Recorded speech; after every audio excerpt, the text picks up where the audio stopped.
আজকে একটা বিয়ের দাওয়াত আছে। শীতের শুরুতে এইটাই প্রথম বিয়ের দাওয়াত। যেদিন কোনো বিয়ের দাওয়াত থাকে আগে থেকে আমি ঠিক করে রাখি যে কি পরবো। তো বরাবরের মতোই আজকে একটা শাড়ি বের করেছি। এটা একটা থ্রিফটেড শাড়ি যেটা আমি আজকে স্টাইলিং করব। এভিস জারদৌসি ওয়ার্ক করে শাড়ি, এই জন্য আমি একদম সিম্পল একটা ব্লাউজ পরবো এবং ব্লাউজটা যেন উইন্টার ফ্রেন্ডলি হয়। এর সাথে আমি গোল্ডেন কালার জুয়েলারি পরবো। তো দুইটা আমার অপশনে রেখেছি, যেটা ভালো লাগবে পরবো। আর চুড়ির জন্য বের করে নিয়েছি এই চুড়িগুলো, দুই হাত মিলিয়ে এই চুড়িগুলো পরবো। যেহেতু ব্লাউজের হাতা অনেক বড় এই জন্য অল্প চুড়ি পরবো। আর দুইটা চেন পরবো আমি গোল্ডেন কালার। মপ চেন গুলো যেটা অনেক মোটা সেটা অনেক লম্বা, আর একটু শর্ট। আর জারদৌসি ওয়ার্কের সাথে ম্যাচিং করে এই পার্সটা খুব ভালো যাচ্ছে। তো এই হলো ফুল সেট আপ। আর হ্যাঁ, অনেকদিন থেকে আমি গাজরা পরার জন্য কোনো অকেশন পাই না, তো এই জন্য মনে করলাম এই শাড়ির সাথে আমি এই গাজরাটা পরবো। যেহেতু একটা অকেশন পেয়েছি এই জন্য আমি মিস করতে চাই না। তো এই শাড়ির সাথে গাজরার কালারটা অনেক সুন্দর ম্যাচিং হয়ে যাচ্ছিল। আর আমার মেয়ের জন্য নিয়েছি এই পার্টি ফ্রকটা।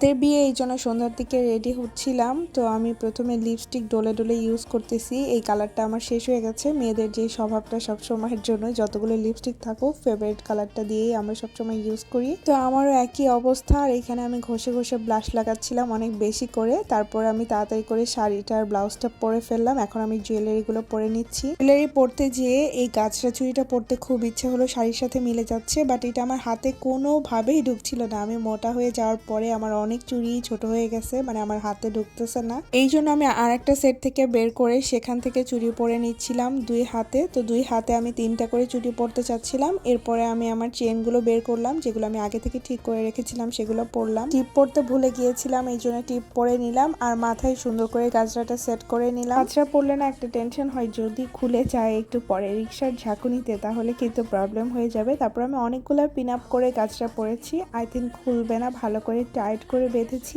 দেন ফুল লুকটা একটু আয়নায় দেখছিলাম যে কেমন লাগছে শাড়িটা পরে। এই শাড়িগুলো কিন্তু অনেক আগের চল ছিল, এখন কিন্তু আবার এই জারদৌসি এবং চুমকির প্যাটার্ন গুলো এসেছে, এই জন্যই শাড়িটা স্টাইল করলাম। বাট এই শাড়িটা অনেক বেশি ভারী ছিল, যদিও আমার এটা ভালো ডিসিশন ছিল না যে বাচ্চা নিয়ে একটা এত ভারী শাড়ি পরা। আর এই শাড়িটা আমার কেনা হয়েছে প্রায় 2-3 বছর আগে, বাট একবারও পরা হয়নি, এই জন্য আমি এই সুযোগটা আর মিস করলাম না। তারপরে চলে এসেছি বিয়ের ভেন্যুতে। নিচে এসে দেখি অনেকেই পরিচিতরা আছে, তাদের সাথে কথা বলে উপরে চলে গেলাম। আসলে ব্রাইড আপুকে খুবই সুন্দর দেখাচ্ছে। এখানে মা মেয়ে ফটোশুট করছিল, আর এই সময়টাতে আমি ব্রাইডের লেহেঙ্গা দেখতেছিলাম। অনেক সুন্দর লেহেঙ্গাটা, আর পরেও মাশাআল্লাহ খুবই সুন্দর লাগছে। কোনো গ্রুম আসেনি এই জন্য অনেকটা ফাঁকা ফাঁকা ছিল। আর এখানে সব পিচ্চিরা দৌড়াদৌড়ি করে খেলতেছে। আমার পিচ্চিও এখানে ওদেরকে দেখে খুব খুশি হয়ে গেছে।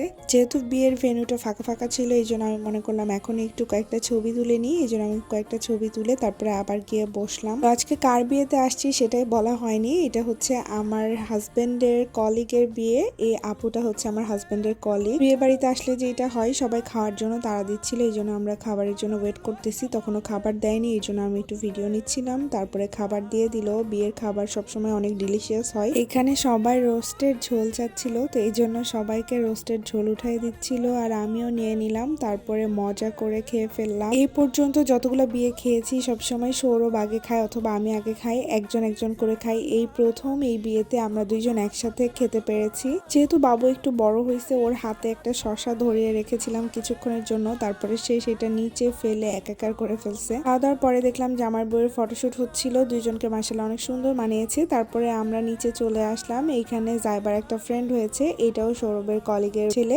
যাওয়ার জন্য সবাই আমরা একসাথেই বের হয়েছি। তারপরে জাইবা ওকে টাটা দিচ্ছিল, ও জাইবাকে টাটা দিচ্ছিল। তারপরে আমার বেবি এখানে ডগ খুঁজতেছে, ও ডগ খুঁজে পাচ্ছে না। ক্যাট ডগ দেখলে ও সবসময় অনেক খুশি হয়, এর আগেও শেয়ার করেছি। গুটি গুটি পায়ে আমার মেয়েটা আমার দিকে হেঁটে আসতেছিল, তারপরে আমরা চলে গেলাম। So that's it for today. আশা করি আপনাদের ব্লগটা ভালো লেগেছে। ভালো লাগলে অবশ্যই লাইক করে দিবেন। টাটা, আল্লাহ হাফেজ।